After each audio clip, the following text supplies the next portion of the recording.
Doğu Türkistan'ın Hotem ve Kaşgar illerinde sporsever bir grup Uygur gencin Kung Fu uygulama eğitimi almak gerekçesiyle Çin polisleri tarafından tutuklandığı ve bazılarının çeşitli hapis cezalarına mahkum edildiği bildirildi.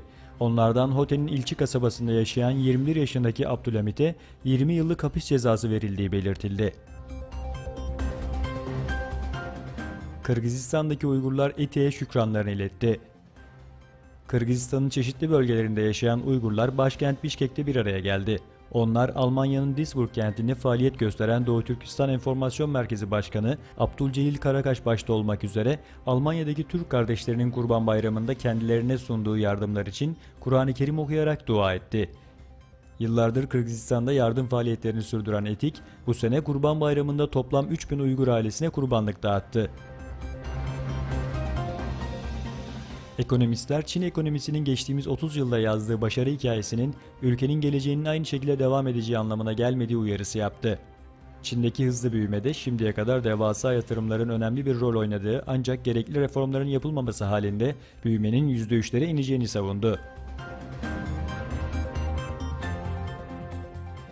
Alman hükümet sözcüsü Steffen Schiebert, Almanya Başbakanı Angela Merkel'in Türkiye'ye silah ihracatının genel olarak durdurulmasına karşı olduğunu söyledi.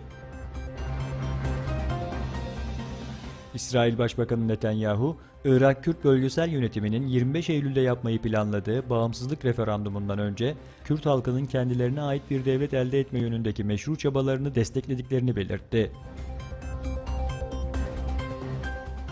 Avrupa Birliği Komisyonu Başkanı Juncker, Fransa Cumhurbaşkanı Macron'un bir Avro Bölgesi parlamentosu kurulması hakkında daha önce yaptığı açıklamaya olumsuz cevap verdi. Yemen'de yetersiz beslenme sorunu. Yemen'de 5 yaşın altındaki 380 bin çocuğun şiddetli yetersiz beslenme sorunu yaşadığı bildirildi.